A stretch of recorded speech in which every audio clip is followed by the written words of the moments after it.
우리 한번 격려하는 시간 갖도록 하겠습니다. 하나님 오늘도 살아서 우리 가운데 역사하십니다.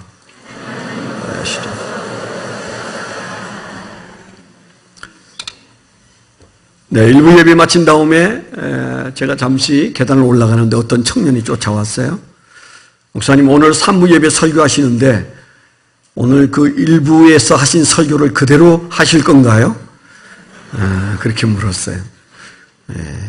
아마 주보를 봤던 모양이에요. 거기에 부부 명령, 뭐 또 크리스찬의 가정에 관한 말씀 그런 게 있으니까 청년인 자신들과 별로 상관이 없는 얘기를 목사님이 할 것 같아서 다른 설교를 준비하셔서 또 다른 주제로 하실 건가 물어보는 질문이었습니다. 뭐라고 그랬을까요? 그대로 한다고 그랬습니다. 네. 오늘 또 이렇게 보니까 오늘 이제 그 중고등부 야외 예배도 있고 그래서 아마 그 따라가지 못하고 이렇게 작년 예배 오신 학생들도 보이네요.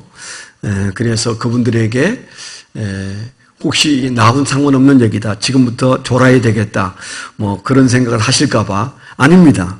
아이에게도 필요한 얘기고 어떤 사람에게는 지나간 얘기가 되고 어떤 사람이 현재 진행형의 얘기이기도 하지만 어떤 사람에게는 진짜 앞으로 다가올 얘기를 우리가 나누고 그렇기 때문에 하나님 말씀은 어느 때 들어도 우리에게 꼭 필요한 말씀이다.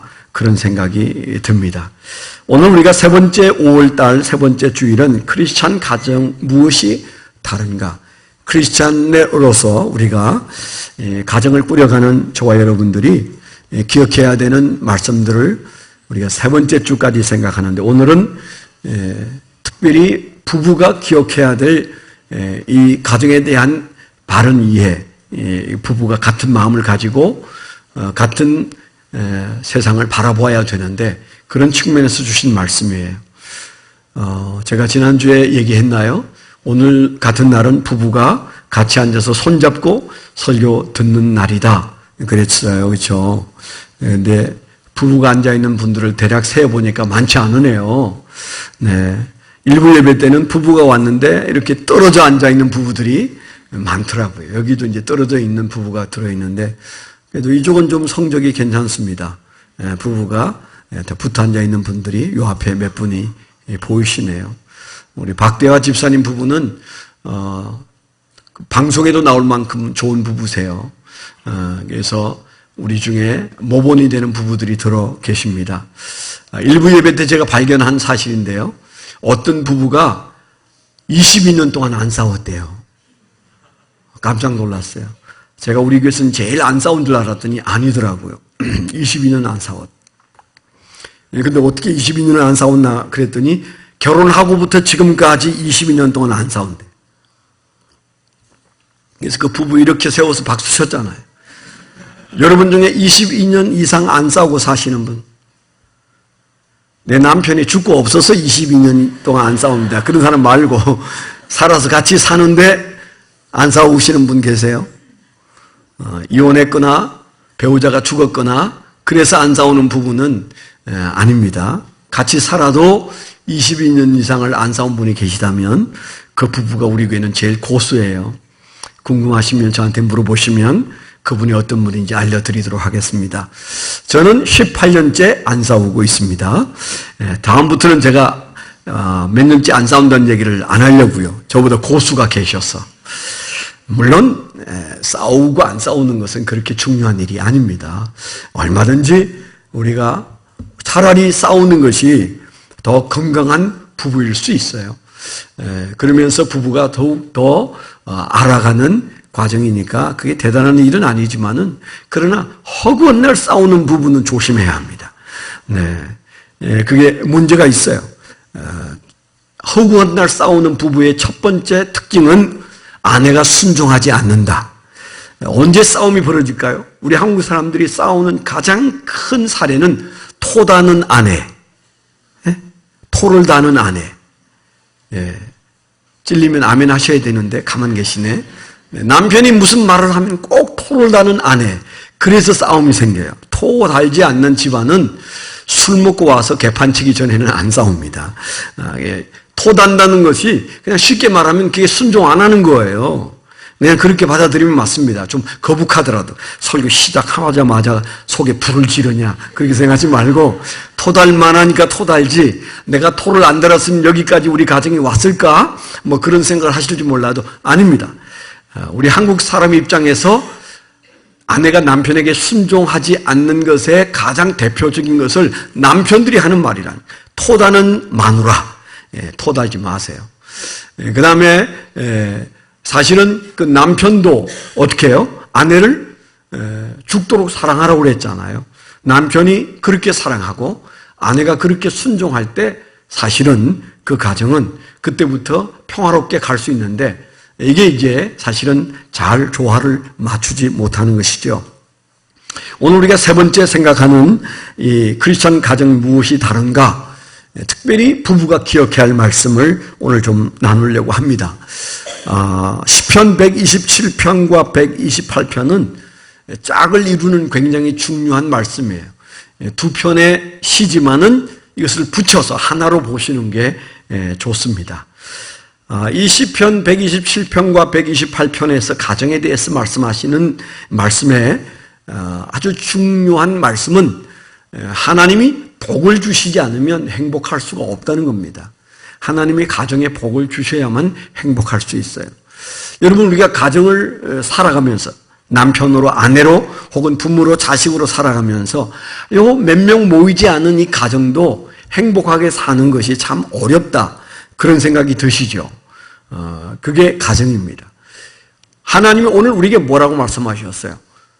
그거 몰랐냐? 그거 너의 힘으로는 안 돼. 그렇게 말씀하셔요.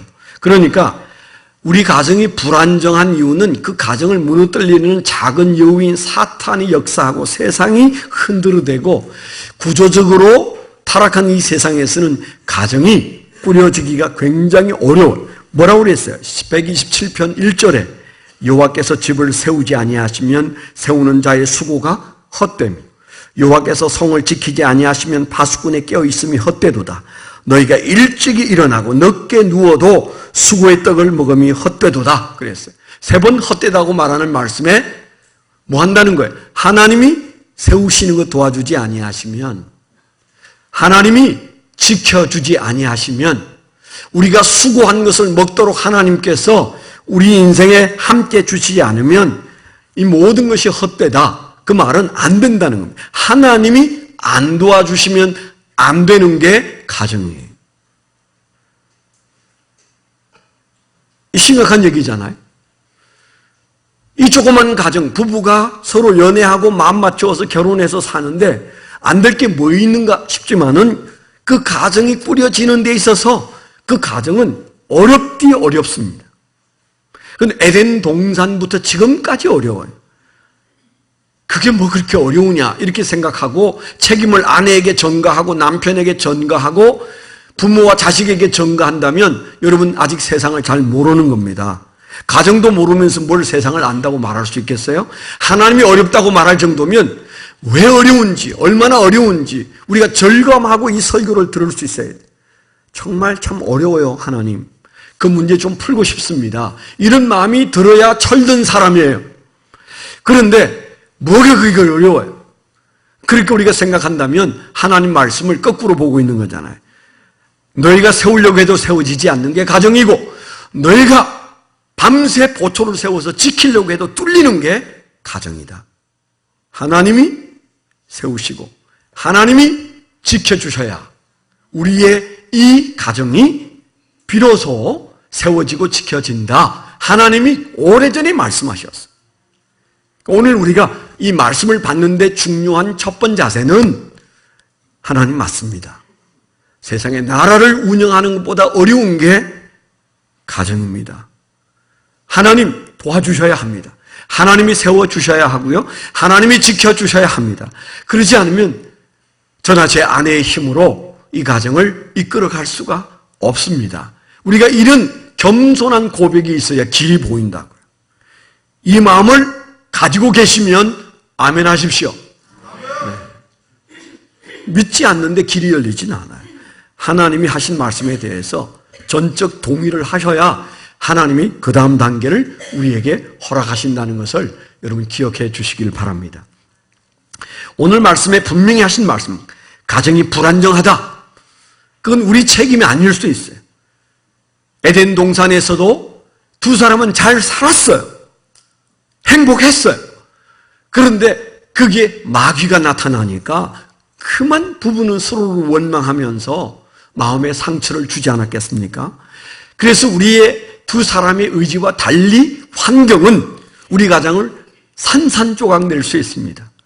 세워보려고 해도 지켜보려고 해도 안 된다는 이 말씀 앞에 주님 도와주세요. 우리가 이 마음을 가져야만 사실은 이것이 해결이 되어집니다. 여기 청소년 여러분도 계신데 여러분 행복한 가정에서 살고 싶지 않습니까? 근데 그게 여러분 부부가 정말 잘 꾸려가야 되지 않겠어요? 근데 그분들에게는 이 가정을 잘 꾸려갈 능력이 충분치 않습니다. 좋은 부모, 나쁜 부모 별로 차이가 없어요. 하나님이 세우시고 하나님이 도와주셔야 되는구나. 그래야 부부의 역할, 자녀의 역할, 부모의 역할을 잘할 수 있겠구나. 여러분 그 사실을 기억하셔야 돼요. 그런 측면에서 오늘 이 말씀을 잘 읽어보면 하나님이 우리에게 몇 가지 명령을 주시면서 그리고 분명한 약속의 축복을 말씀하셨어요. 127편에서 아주 중요한 축복을 하나 말씀하시고 128편에서 아주 중요한 축복을 하나 말씀하세요. 127편에서 하시는 말씀은 뭡니까? 주님께서 우리에게 주신 약속의 말씀이 있는데 너가 잠을 자게 해주겠다. 오늘 말씀에 보니까 너희가 일찍 일어나고 늦게 누우며 수고의 떡을 먹으며 헛되도다. 그러므로 여호와께서 그의 사랑하시는 자에게는 잠을 주시는도다 그랬어요. 축복입니다. 아멘 하세요? 네. 여기 여러분들이 이 말씀이 좀 이해가 안 될 수 있어요. 오늘 잘 못 주무시고 오신 분들은 정말 그건 복이야 이렇게 생각하시는 분이 계시겠지만은 강박증이나 우울증이나 노이로제나 이런 분들의 가장 큰 출발점이 뭡니까? 어떤 문제에 마음이 붙잡혀서 잠이 안 와요. 이게 시작입니다. 여러분 잠을 이틀 3일 못 자면 그때부터 여러분들이 빨리 그 문제 해결해야 돼요. 잠 못 자면 모든 것들이 어그러지게 돼 있어요. 모든 질병이 스물스물 기어나오게 돼 있어요. 제일 먼저는 마음부터 어려워지기 시작합니다. 그래서 사람이 잠을 잘 자야 되는데 잠을 자는 것도 축복이에요. 그런데 하나님 말씀이 그 말이 그 말인가 생각하는데 사실은 조금 뜻이 더 깊습니다. 세번역에 보면 더 깊은 해석을 이렇게 붙여놨어요. 사랑하는 사람에게는 하나님이 잠을 자는 동안에도 복을 주신다 그랬어요. 그냥 우리가 잠 잘 자는 게 복이야. 이 말이 틀린 말은 아니에요. 맞는 말이에요. 그 맞는 말인데 더 정확한 해석은 그게 어째서 복이 되느냐? 하나님이 우리가 잠자고 있을 때 그 사랑하는 자에게 명령을 수행한 사랑하는 자에게 복을 부어주셔. 자고 일어나면 풀려. 아멘. 자고 일어나면 문제가 작아져. 이건 복받은 자의 잠이에요. 그런데 인생이 꼬이는 사람들은 어떻습니까? 겨우겨우 잠들었는데 자고 일어나면 문제가 주먹만한 문제가 농구공만큼 커졌어요. 농구공만한 문제가 큰 바위만큼 커져 있어요. 딱 그것만 봐도 알아요. 내 인생이 꼬이고 있는지 잘 풀리고 있는지 그냥 단순하게 보는 방법은 잠을 자고 난 아침에 일어났을 때 어젯밤에 내 문제가 커졌는지 작았는지 그거 보면 여러분들이 그 문제를 이길 사람인지 못 이길 사람인지 그냥 알게 돼 있어요. 잠을 주신다는 말씀은 뭐예요? 우리가 잠자고 있는 동안에도 세번역에서 뭐 한다고 그랬어요? 복을 내려주셔서 나는 자고 일어났을 뿐인데 잘 잤다. 그리고 우리가 일어났을 뿐인데 그 밤 사이에 용기를 주시고 살아갈 의지를 주시는 요 단순한 복이 하나님의 사랑하는 백성들에게 주신다고. 127편의 복받은 자의 삶은 잠자는 동안에도 사랑하여 복을 부어주시는 축복이 우리에게 주어진다. 돈을 많이 버는 게 복이 아니에요. 우리가 바라는 것들을 척척 얻어내서 잘 풀린다고 그게 복이 아니에요. 주님이 말씀하시는 이 기본적인 복에서 우리는 다 걸러 넘어집니다. 두 번째 복이 뭐예요? 128편에서 나오는 복은 수고한 대로 먹을 것이라. 2절에 보니까 내가 내 손이 수고한 대로 먹을 것이라. 내가 복되고 형통하리로다. 그래서 복을 말씀하셨는데, 하나님의 축복을 말씀하셨는데 수고한 대로 먹을 것이라고 그랬어요. 여러분, 우리의 갈등은 어디로부터 옵니까? 노력했는데 결과가 안 좋아요. 수고했는데 칭찬을 못 받아요. 땀을 흘렸는데 수입이 없어요. 거기서부터 우리의 인생이 힘들고 꼬이지 않습니까? 근데 하나님이 주시는 축복의 말씀이 뭐예요? 너가 내 명령대로 살면 내가 너에게 복을 줄 것인데, 그 복이 어떤 복이에요? 이 127편에서는 잠이라는 복이고 128편에서는 네가 수고한 것에 대해서 내가 그대로 먹을 것을 주겠다, 그렇게 말씀하셨어요. 우리 하나님의 셈법을 잘 압니다. 하나님께서 우리가 심은 것에 대하여 주시는 것들은 최소가 몇 배예요? 30배, 그리고 60배, 그리고 100배라고 말씀하셨어요. 아멘. 우리가 수고한 것에 대하여 하나님이 먹을 것을 주신다는 말씀 안에는 너가 심었는데 너가 거둘 것은 최소 30배, 60배, 100배의 결실을 맺게 되리라. 주님께서 그렇게 말씀하시는 그 축복을 약속으로 주셨어요. 그래서 우리가 우리 인생에서 하나님이 복을 주시는 이 두 가지 복을 가정을 통하여 주시는데, 그런데 그런 복을 그냥 주실까요? 제가 늘 얘기하는 대로 하나님이 인생에서 가장 큰 복인 구원의 복은 조건 없이 주세요. 예수 그리스도를 영접하기만 하면 주세요. 그런데 그 구원의 복을 뺀 나머지는 모든 복은, 위로부터 오는 모든 축복은 조건적입니다. 주세요 한다고 주시는 게 아니에요. 물론 우리가 달라고 기도해야 돼요. 그러나 하나님은 내가 구할 때 내가 그 복을 받기에 합당한지를 반드시 보시게 돼 있어요. 성경 어디를 봐도 그렇습니다. 항상 성경에는 하나님이 일방적으로 주시는 복이 있는데 그것은 구원의 복입니다. 그 복을 제외한 모든 작은 복들은 구하고 그리고 조건을 충족할 때, 구하고 조건을 충족할 때 주세요. 그러니까 난 아무것도 안 했는데 복 받고 사는 사람을 교회에서 보신 적이 있어요? 그건 마귀가 준 복입니다. 마귀가 준 복은 내가 아무것도 하지 않았는데 잘 풀리면 그 마귀가 주는 줄 아셔야 돼요. 그게 행복이 아니에요. 기도도 안 하고 구하지도 않았는데 내가 하나님 앞에 똑바로 살지도 않는데 잘 풀려. 그건 마귀가 주는 거예요. 당분간 잘 되는 겁니다. 그러나 하나님이 주시는 복은 우리 안에 깨달아져요.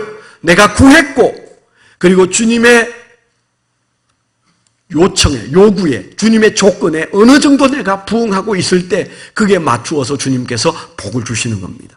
그래서 이 두 가지 복이 가정에 내리는 정말 중요한 복인데, 이 복을 누리기 위하여 시편 127편과 시편 128편에 우리에게 요청하신 하나님의 요구가 있으세요. 하나님의 조건부, 그게 도대체 뭐냐? 그걸 우리가 잘 봐야만 잠을 잘 때도 복이 내리고 우리가 수고한 것들의 30배, 60배, 100배를 결실로 맞이하는 축복을 가정 안에서 누리게 되어 있다는 사실. 그 세 가지가 뭐냐? 우리가 너무 잘 아는 거예요. 첫째는 자녀를 통하여 하나님은 복을 주십니다. 자식 농사를 통하여 하나님은 복을 주십니다. 부부로서 자녀를 어떻게 인식하느냐에 따라서 하나님의 복이 달라진다는 사실. 두 번째, 배우자에 대한 인식. 부부가 서로를 어떻게 생각하는가. 여기 아직 결혼이 멀은 젊은 중학교, 고등학교 학생도 있지만은 청년들 계시잖아요. 여러분들이 장차 나타날 배우자를 어떤 생각으로 찾는지, 외모로, 학벌로, 그의 직장으로, 그의 됨됨이로 찾는지, 아니면 하나님의 조건을 가지고 찾는지, 지금부터 중요해요. 그래서 배우자에 대한 우리의 인식이 하나님의 복을 갈라놓습니다.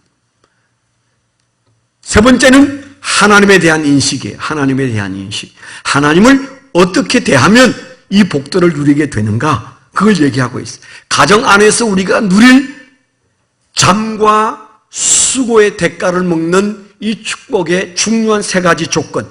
첫째는 자녀입니다. 첫째는 자녀입니다. 잠시 우리가 짧게 이 생각을 좀 나누어 보겠어요. 자녀를 여러분 어떻게 생각하십니까? 오늘날 어느 시대보다도 우리는 자녀에 대해서 깊은 관심을 가지고 자식의 출세를 위해서 여러분들의 혼신의 힘을 다합니다. 그래서 오늘날 자식들이 얼마나 망하고 있는지 아십니까? 당연히 자식을 위해서 노력해야 되지만은 오늘 우리는 그 자식에 대한 수고가 지나쳐서 자식이 하나님보다도 더 중요한 사랑의 대상이 되고 관심의 대상이 되어서 우상이 되어져 버린 이들이 너무 많아요. 자녀는 절대 우상이 되어서는 안 됩니다. 어떻게 우상을 야단칠 때 야단치고 책망할 때 책망하고 가르칠 때 가르치고 불가능합니다. 자기의 신에게 어떻게 우리가 예배가 아닌 다른 것을 해요? 오늘날 자식이 우상이 되어서 자식을 예배 대상으로 생각하고 사는 부모가 교회 안에서도 너무너무 많아지고 있어요. 좀 적당히 해야 돼요. 적당히 해야 돼요.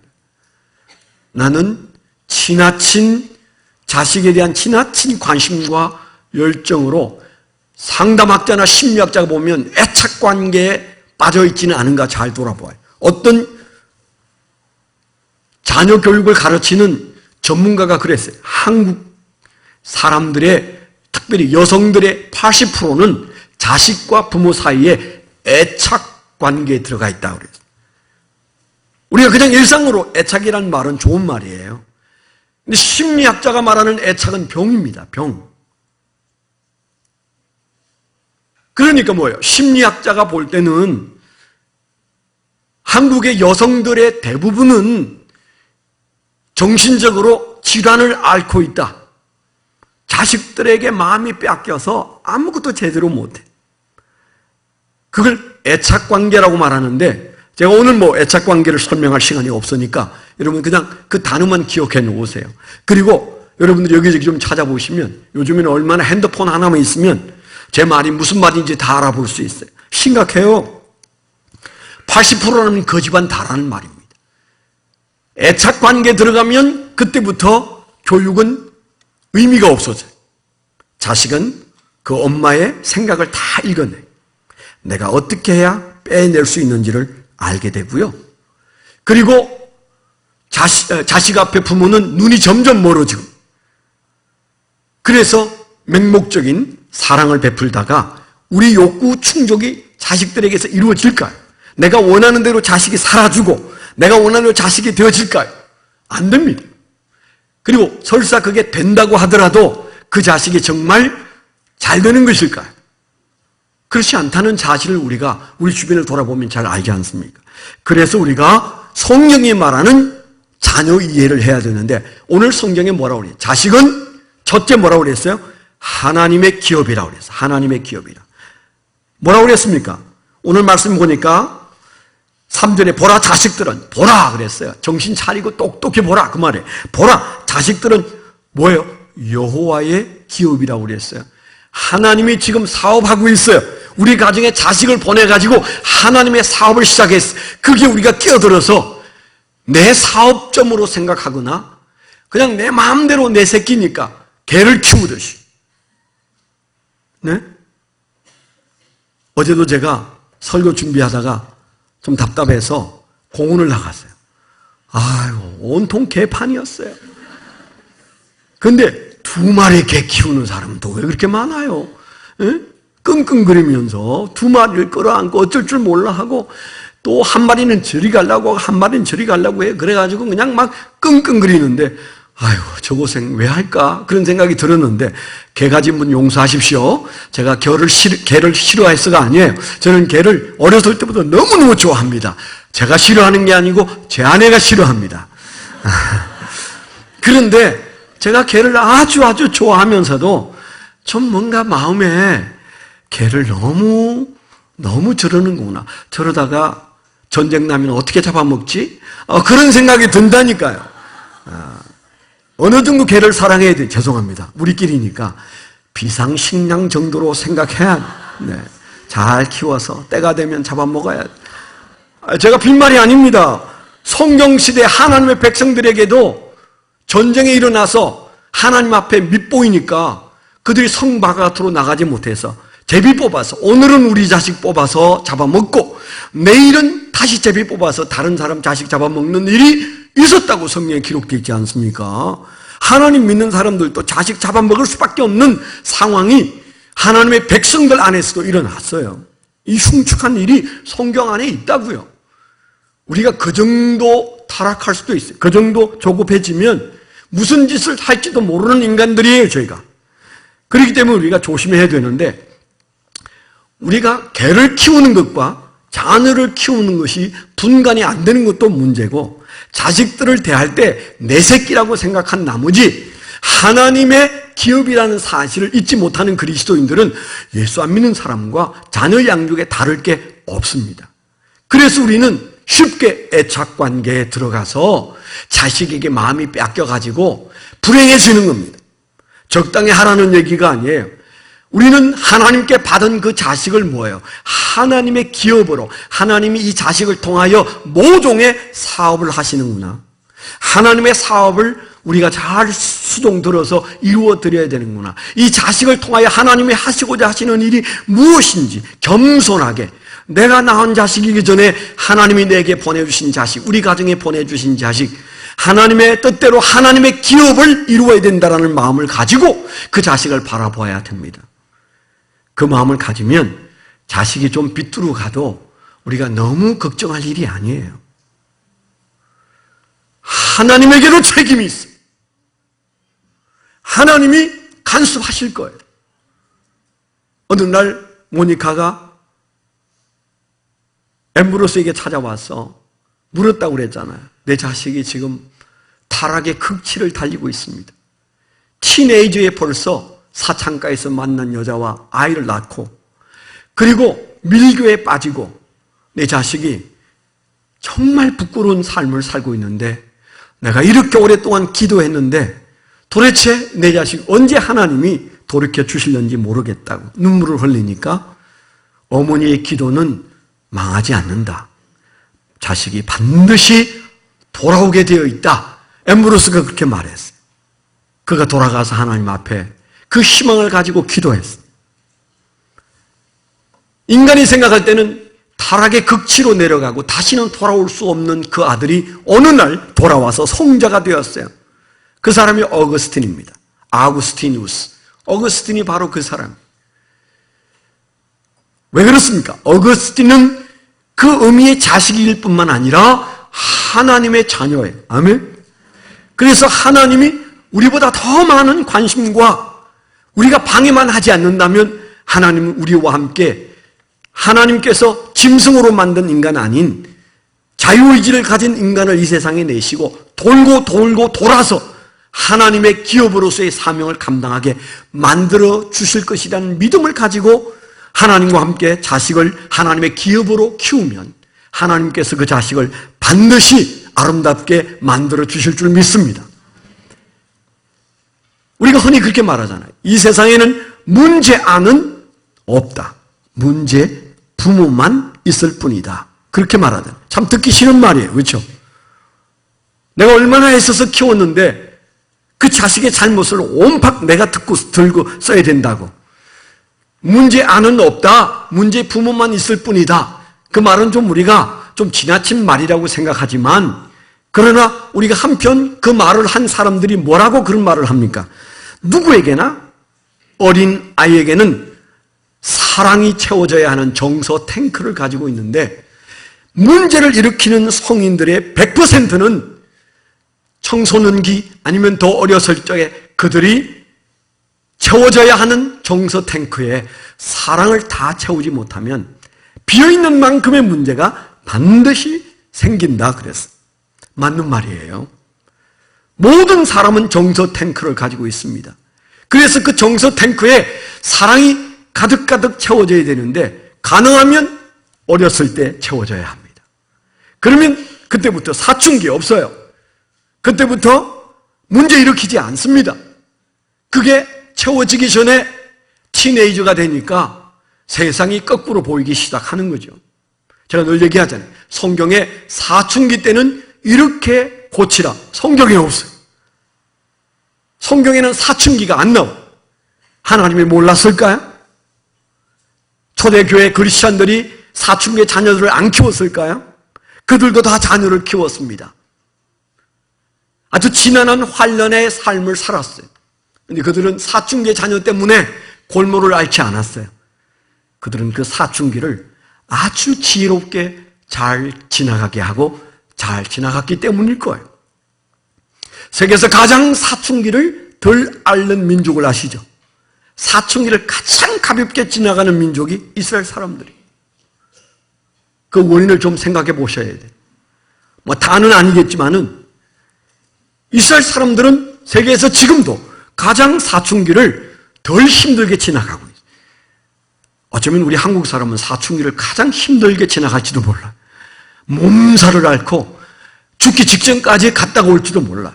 왜 그런 상황이 만들어지는지 이 시대와 우리의 가정과 그리고 부모와 그리고 사춘기 자녀 자신의 인생을 우리가 좀 더 면밀히 살펴볼 필요가 있어요.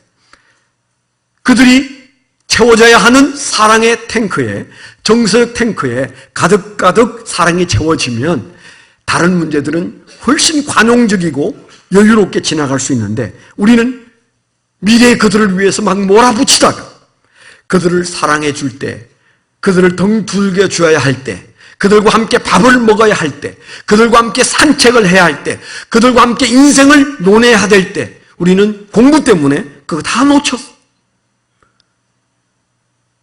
대화가 생각나지 않습니다. 김진홍 목사님이 옛날에 그런 강의를 한번 해서 들은 적이 있어요. 그 유명한 목사님, 둘의 운동을 하는 그 김진홍 목사님이 좀 가정이 좀 어려웠어요. 이분이 감옥에 들락거릴 때 가정이 깨지고 그 다음에 이제 또 재혼을 했는데 자식을 키우는 일이 좀 어려웠나 봐요. 근데 누가 조언을 해도 돼. 대화를 많이 해야 된다. 대화. 자식과는 제일 중요한 게 대화다. 그럼 너무 충격을 받아서 자기가 오늘 저녁부터 나는 자식과 대화하겠다. 그래서 저녁을 먹은 다음에 그 아들을 불렀대요. 야, 우리 좀 대화 좀 하자. 그래서 불러오니까 아들이 들어왔어요. 마주 앉았는데 대화를 해야 되는데 뭘 말해야 될지 생각이 안 난대. 그런데 그 아버지가 조금 전에 밥 먹고 왔는데 하는 말이 밥 묻나? 그랬다잖아요. 조금 전에 같이 밥 먹었는데 할 말을 찾다가 안 찾아져가지고 불쑥 한 말이 밥 묻나? 그렇게 물었대요. 그랬더니 눈 동그래가지고 아버지가 미쳤나 싶어가지고 예. 그러니까 가서 자라 그랬대요. 말 잘하는 목사님이지만 자식과의 대화는 꽝이었어요. 성경 우리에게 말합니다. 너 자식이라고 생각하면 대화 어렵다. 하나님의 기업이다. 오늘 분명히 말씀하셨잖아요. 두 번째는 뭐예요? 하나님께서 기업으로 주셨을 뿐만 아니라 하나님의 주신 상급이다. 선물이다 그래요. 선물. 상급이란 말은 선물이란 말이에요. 하나님이 너에게 딱 맞는 자녀를 선물로 주었다. 우리가 자식하고 충돌하는 가장 큰 이유는 뭘까요? 너무 날 닮아서 싸워요. 안 그래요? 나처럼 공부 못하고 나처럼 성질 빼기가 안 좋고 나처럼 남을 돌볼 줄 모르고 그래서 여러분들이 7배나 더 화가 나는 거예요. 날 닮아서. 우리가 그래서 하나님께서 우리에게 주신 상급이란 사실 앞에 닮은 것도 선물이고 또 우리가 이해할 수 없는 것도 선물이라는 사실을 믿게 되기를 축원합니다. 그 다음에 뭐라고 그랬어요? 장차는 너가 노년이 되었을 때는 젊은 자의 자식은 장사의 수정의 화살 같으니 이것이 그의 화살통에 가득한 자는 복되도다. 그들이 성문에서 그들의 원수와 담판할 때에 수치를 당하지 아니하리로다. 원수를 만났을 때 수치를 당하지 않게 해줄 보험을 주님께서 자녀로 주셨어요. 여러분 다들 요즘 노후를 위해서 자식 말고 다른 보험 들고 계시죠? 그런데 자식이 많아서 그 뒷바라지 하느라고 노후를 준비하지 못하는 분 계시죠? 제가 분명히 말씀을 드립니다. 자식이 많아서 노후 준비 못했습니다 하는 부모와 자식은 적지만 내가 자식 득 보지 않으려고 내가 열심히 노후를 준비했습니다. 여러분 그런 분들 계시죠? 두 부류의 사람 중에 누구의 노후가 보장되어지는 우리가 한번 눈을 크게 뜨고 한번 살펴보십시다. 자식이 많은 노후 준비 못한 부모가 노후에 아름답게 살지, 자식 득보지 않으려고 열심히 긁어 모아가지고 남한테 밥 한 끼도 안 사고 여러분 노후 준비한 분들의 노후가 여러분 행복할지 여러분 한번 살펴보세요. 성경은 뭐라고 말합니까? 전통의 화살처럼 어느 날 내가 힘쓰지 못할 때 성문에서 원수를 만났을 때 그 자녀들이, 전통에 가득한 자녀들이 나를 대신해서 싸워줄 것이라 그렇게 말씀하셨어요. 그래서 우리가 기억할 첫 번째는 하나님이 자녀를 다르게 생각하라는 겁니다. 하나님의 기업이고 하나님의 선물이고 그리고 장사의 수중에 화살이라는 주님의 이 말씀 앞에 이 자녀를 다른 각도에서 볼 수 있어야 비로소 우리는 하나님의 뜻한 말씀 앞에 주님이 우리에게 주신 자녀들에 대하여 복을 받을 수 있는 자리에 있게 되어 있습니다. 다른 거 잘 못해도 괜찮아요. 여러분 자녀에게 하나님이 뜻하신 대로 대하기 시작하십시오. 내가 자녀에게 잘하는 것이 하나님께 복받는 길이다. 내가 잠을 잘 자고 잠잘 때 하나님 복이 내게 내려오는 길은 지금 내가 그 자녀들에게 세 가지 다른 방법으로 그 자녀를 바라보는 관점이 우리로 하여금 복받게 하여 주실 줄 믿습니다. 하나님은 우리를 세우시고 우리를 지키시기 위하여 자녀에 대하여 우리가 바로 서야 된다. 이 말씀 기억하셔야 합니다. 두 번째는 배우자. 여러분 우리가 인생을 사는데 인생이 중요한 인생이기 때문에 열심히 사는 건 맞습니다. 그런데 아이든 어른이든 인생은 재미가 있어야 돼요. 재미가 있어야 돼요. 그렇지 않습니까? 재미없는 인생을 여러분 사시면 안 됩니다. 제게 목회를 가르쳐주신 목사님이 제게 하신 말씀이 제 목회의 좌우명이에요. 평생 하는 목회 즐겁게 하시오. 그 말씀을 어느 날 하셨는데 제 마음이 딱 바뀌었어요. 아 그래, 목회는 평생 하는 거야. 즐겁게 해야 돼. 이 마음이 제 마음 속에 파고 들어왔어요. 저는 그래서 개척 때부터 지금까지 저는 제 목회를 즐겁게 하고 있습니다. 그래서 여러분 피해도 좀 봅니다. 제가 어떤 결정을 내리는 데 있어서 그걸 가지고 기도하면 즐겁지 않아질 때가 있어요. 마음이 답답하고 즐겁지 않을 때가 있어요. 그러면 저는 말도 없이 그것을 계속 밀어가고 있습니다. 해결을 안 해. 즐거울 때까지 손을 안 대는 나쁜 버릇이 있었습니다. 몰랐던 분들이 계셨다면 이제 뭐 가려늦게 아는 거지만 아셔야 돼요. 제가 철학이라고 말하기보다는 그런 어떤 철학 때문에 하는 행동 중에 잘못된 행동이 하나 있어요. 어떤 일들을 미루는 나쁜 행동이 있습니다. 그 미루는 이유는 내가 이걸 붙들고 기도하는데 즐겁지가 않아. 그럼 나 이거 못해. 기쁘지가 않아. 이거 못해. 그 마음이 들어오면 그 일은 제가 밀어놓고 나중에 더 기도해봐야지 이렇게 할 때가 굉장히 많아요. 제게 가르쳐주신 그 목회 평생 하는 목회 아니요. 즐겁게 하시고. 저는 제 주변에 아주 많은 목사님들이 90%가 80%나 90%가 목회를 숨이 목에 차도록 하는 분들이 계세요. 너무 힘겹게, 너무 심각하게, 너무 괴롭게 그렇게 하시는 분들이 계세요. 저는 그분들을 보면서 목회 저렇게 하면 얼마나 괴로울까, 얼마나 마음속에 두려움과 고통이 올까. 재미가 하나도 없어 보이는데 그런 마음이 들 때가 많아요. 여러분들은 괴로운데 저 혼자 즐거워서 미안합니다. 그랬다면 미안합니다. 여러분들은 긴 설교를 듣는 게 너무 괴로운데 저는 설교하는 게 설교에 10분만 지나면 그때부터 시간을 잊어버려요. 설교 시간이 즐거워. 네. 그러면 즐거운 거 길게 해야 되잖아요. 네? 장병동 목사님이 우리 교회 부흥에 와서 문득 그런 말을, 설교 못하면 짧게라도 해야 된다. 우리 교인들이 그 얘기를 하더라고요. 내가 얼마나 놀랐는지 몰라요. 저 후배가 어떻게 저런 말을 우리 교회에서 와서 하나. 내가 설교 길게 하는 걸 누구한테 들었나? 제가 그때 놀랐습니다. 교인들이 그냥 그 얘기 웃고 지나갔어요. 근데 제가 설교를 길게 할 수밖에 없는 이유가 몇 가지 있는데 그 중에 하나는 준비가 잘 안 돼서 길게 하는 것도 맞고, 다른 하나는 흥분해가지고 길게 해. 간단하게 하면 5분에 할 수 있는 말을, 그 말을 풀어서 하면 갑자기 또 예화가 생각나. 그 얘기하면 7분 지나가요. 예화 3개만 하면 21분이 지나가. 그러면 준비했던 설교보다 20분이 지나갑니다. 그래서 제가 좀 길게 하는데, 그런데 솔직한 얘기는 설교를 준비할 때는 안 즐거워. 이 설교 그만했으면 좋겠다 이래요. 근데 설교가 시작되고 10분만 지나가면 그때부터 흥분되기 시작해. 짜릿하기 시작해. 내가 주님에게 제대로 사용되어지고 있다는 기쁨이 찾아오기 시작해. 이해해 주시기를 부탁드립니다. 네, 저분이 또 휘를 받아가지고 저렇게 떠드는구나. 저분만 행복하면 나도 참아주지 뭐. 아멘? 그러면 되잖아요. 그러면 되잖아요.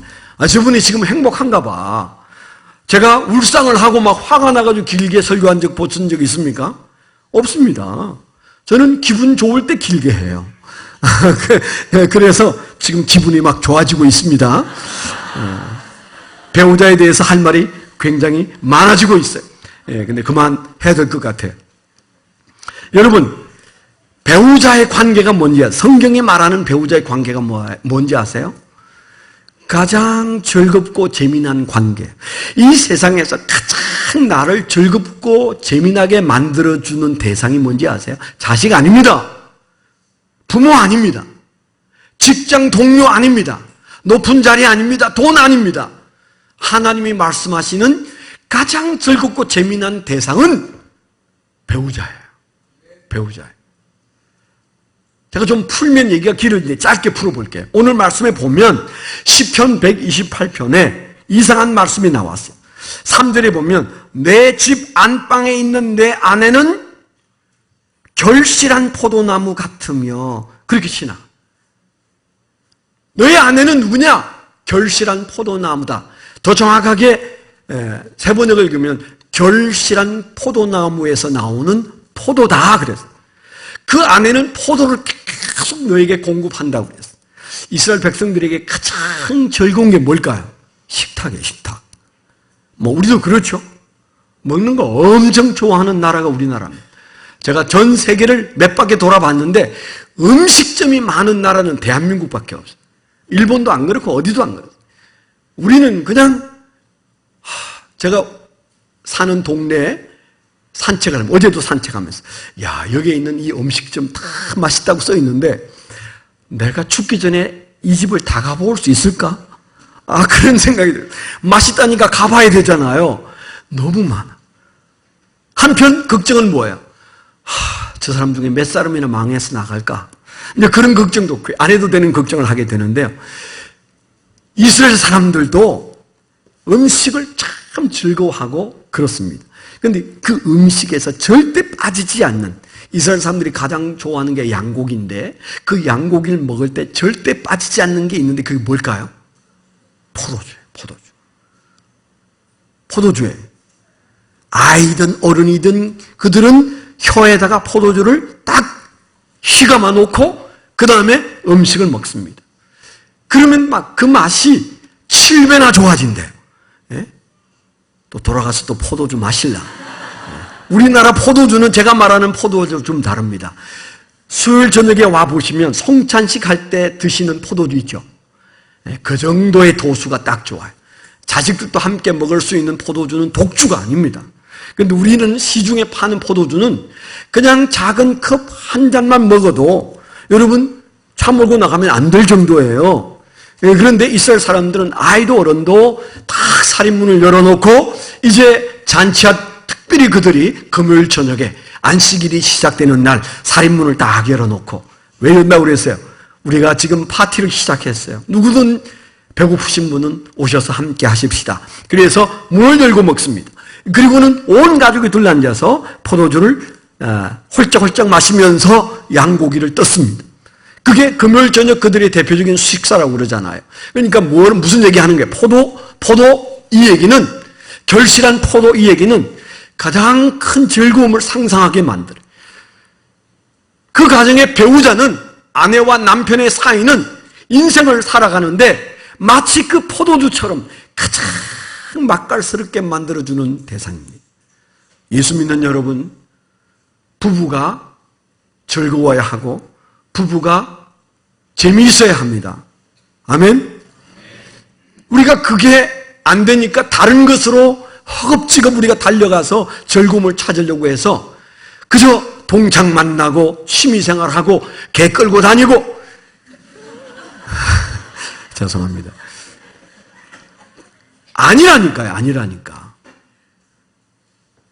그러면 목사님 그거 나한테 그 얘기하면 어떡합니까? 여기 예배 안 온 인간한테 그 얘기를 해야지. 내가 열심히 애써 봤다고요. 그런데 목사님 내 혼자 애써서 될 일이 아닙니다. 여러분 그렇게 생각하는 분들이 많으시죠? 맞습니다. 혼자서 박수도 같이 쳐야 쳐지는데 혼자서 할 일이 아닙니다. 그런데 그러면 우리가 안 되니까 간둘까요? 아니에요. 제가 어저께 오후에 무료해서 나가서 책방에 들렸다가 책 한 권을 사가지고 왔어요. 그 책 제목이 영어 책 한 권 외워봤나? 그런 책에 어리뜨끔했어요. 지금도 영어에 대한 한이 맺혀 있는 사람인데 그 어떤 책 제목이 글쎄 영어 책 한 권 외워봤나? 안 외워봤거든. 예? 한 권을 외우긴 어떻게 한 권을 외워? 안 외워봤거든. 뭐 이런 소리를 하나? 그러니까 그게 김민식이라는 어떤 MBC PD가 그런 책을 내가지고 베스트셀러가 됐대요. 제가 그걸 14,000원 주고 사왔어요. 뭔가 할 말이 있나 보다. 그래서 토요일날 좀 바쁜데도 내가 그 책을 좀 읽으려고 탁 열었는데 몇 페이지 안 가서 이 책 내가 본전 건진 것 같아. 그런 마음이 드는 얘기가 있었어요. 그 시작하는 얘기인데 이런 얘기를 했어요. 자기가 본 영어로 된 어떤 에피소드를 유튜브에서 봤는데 거기에서 나오는 장면이 자기 인생관에 큰 영향을 주었다는 겁니다. 자세히 설명하면 여러분들이 1시까지 얘기를 들어야 되니까 간단하게 말하면 저 라스베가스에서 노름하러 온 사람들이 막간에 이제 이 사람이 사람들 모아놓고 재미있게 공연을 하고 개그를 하면 사람들이 그걸 보고 즐기게 하는데 도무지 사람들이 모여지지가 않았어. 그래서 어떤 사람이 벌떡 일어나서 나가기에 그 사람 붙들고 당신 지금 노름하러 가려고 하는 거죠. 그거 돈 못 답니다. 여기 좀 있는 게 더 좋아요. 그랬더니 나중에 지배인이 불러가지고 너 그 사람들한테 돈 못 번다는 말을 하는 것은 우리 망하라는 얘기인데 뭐 그따위 소리를 하냐. 그래가지고 막 야단을 맞고는 이 사람이 불쑥 화가 나가지고 그럼 내가 간두겠다고. 그리고 나오다가 저쪽 코너에서 아주 유명한 사람이 개그를 하고 있는 모습을 봤어. 사람들이 너무너무 즐거워했어. 듣고는 마음이 뭔가 관심이 가서 나중에 마친 다음에 그분에게 가서 나도 사실 이런 직업을 가지고 있는데 너무 성질났어. 지금 막 간두고 나왔다고. 그랬더니 왜 간두었느냐고. 억지라도 버텨야 되는데 왜 간두었느냐고. 그가 그러면서 참았어야 되는데 간두고 나왔다고. 그 얘기를 하면서 혀를 차니까 이거 하는 말이 아니 내가 그러면 참으면 뭐 좋은 일들이 벌어집니까? 그랬더니 그가 이런 말을 했다는 거예요. 상황이 좋아질 거라고 말해주고 싶은데 그렇지는 않을 거야. 당신이 참는다고 상황이 좋아질 건 아니야. 그러나 대신 당신이 더 나은 사람이 될 거야. 그랬다는 거예요. 참는다고 상황이 좋아져? 안 좋아져. 그렇지만은 너는 더 좋은 사람이 될 거야. 그 말을 듣고 그분이 그 말을 새겼다는 얘기를 이 저자가 서두에 한 말이에요. 정말 맞는 말 얘기 아닙니까? 오늘 이 말을 듣는다고 내 혼자 애를 쓴다고 변화질 게 있을까? 내 남편이, 내 아내가 혹은 내 자식이 변하지 않는데 애쓰다가 나만 힘들 거야. 이런 생각 하십니까? 아니에요. 이 말이 맞는 말입니다. 그래도 버티면 당신은 더 나은 인간이 될 것이라는 말. 하나님께서 오늘 우리가 그런 의미로 이 말씀을 주셨어요. 우리가 뭘 생각해야 된다고요? 가정에 특별히 부부든 자식은 기업이지만은 부부는 즐거움이에요. 즐거움이에요. 하나님이 에덴 동산에 두 사람을 즐거우라고 붙여주었어요. 왜 그들이 불행해졌습니까? 왜 서로 원망했습니까? 어느 날 사탄이 들어와서 그 부부 사이에 절망스러운 문제를 야기했어요. 여러분 부부 사이는 여러분이 잘 골랐어요. 눈이 멀어서 잘못 고른 게 아니에요. 여러분의 선택에 하나님도 개입하셨어요. 아멘. 하나님이 짝지어 주신 것을 사람이 나누지 못할지니라. 여러분이 안 믿어도 좋아요. 그러나 하나님은 분명히 지금 결혼했냐? 내가 짝지어 준 거야. 하나님이 하셨다면 거기가 최선이고, 하나님이 하셨다면 거기에 하나님의 길이 있어요. 믿게 되기를 축원합니다. 하나님이 짝지어 주셨으면 하나님의 계획이 있을 거 아니에요. 그게 불행일까요? 처절해지는 걸까요? 아닙니다. 그게 즐거움이 있습니다. 그런데 사탄이 에덴 동산에 들어와서 부부 사이를 갈라놓으니까 그 부부는 서로 원망의 대상이 됐어요. 오늘날 우리가 그런 원망 속에 살아가고 있습니다. 어떻게 해야 돼요? 하나님께 돌아가면 하나님이 고쳐놓습니다. 아멘. 그들이 하나님을 떠났기 때문에 그들은 회복되지 않았어요. 아담과 해와가 에덴 동산을 떠나서 하나님 없는 곳으로 갔기 때문에 그들은 그냥 그 모양으로 살았습니다. 그러나 오늘 우리는 예수 그리스도의 은혜로 하나님께로 돌아왔고, 우리의 가정도 하나님께로 돌아갈 수 있고, 아내와 남편의 사이도 하나님께로 돌아갈 수 있어요. 그래서 하나님께서 우리에게 하나님이 명령하시기를 부부가 서로에 대하여 존경하면서 사는 것, 그 위에 복을 주시려고 포도나무라고 말씀하셨어요. 서로의 배우자에 대하여 포도즙을 마시면서 행복한 잔치를 열듯이 여러분의 인생에 잔치가 일어나는 그 중심에 배우자가 있다는 사실을 믿게 되기를 축원합니다. 세 번째 우리가 생각해야 할 말씀이, 세 번째는 하나님께서 우리에게 뭐라고 말씀하셨어요? 하나님을 경외하면 이 복을 주겠다, 그렇게 말씀하셨어요. 첫째는 자녀라고 그랬어요. 자녀가 하나님의 기업이라고 그랬어요. 우리가 자녀를 키우는 것은 하나님을 도와서 하나님의 기업을 일구어내는 것입니다. 배우자, 하나님이 우리를 이 고달픈 인생을 즐겁게 살도록 붙여주었어요. 돕는 배필로 주었어요. 하나님이 하셨으면 하나님이 수리도 해주실 것입니다. 여러분에게 문제가 있다면 그 배우자에게 소망을 두었다가 절망하는 거예요. 그리스도인은 배우자에게 소망을 두지 않습니다. 하나님에게 소망을 둡니다. 예수 믿는 사람은 하나님에게 소망을 두고 자식을 키우고, 하나님에게 소망을 두고 배우자로 살아갑니다. 우리가 이 사실을 잘 기억해야 돼요. 하나님께 소망을 두면 배우자에게 순종할 수 있어요. 그가 실망시켜도 하나님의 때를 기다릴 수 있어요. 이 세상에 얼마나 많은 여성들이 남편에게 소망을 두고 자식에게 소망을 두다가 점점 허탈해지는 사람들을 우리가 많이 봅니다. 이 세상에 많은 남자들이 세상에 소망을 두고 높은 자리에 소망을 두었다가 허탈해집니다. 하나님께 소망을 두게 되기를 축원합니다. 오늘 뭐라고 그랬어요? 128편 1절에 여호와를 경외하며 그의 길을 걷는 자마다 복이 있도다 그랬어요. 4절에 여호와를 경외하는 자는 이같이 복을 얻으리로다 그랬어요.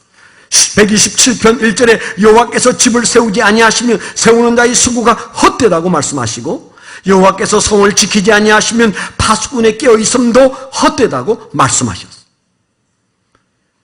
우리의 눈이 무엇을 향하라고 그랬습니까? 하나님을 향하라고 그랬어요. 하나님을 경외하면 하나님께서 우리의 가정을 고치기 시작합니다. 하나님께서 틀림없이 우리 인생을 다시 돌이켜 놓으시되 이전보다 더 아름다운 삶을 만들어내시게 돼 있어요.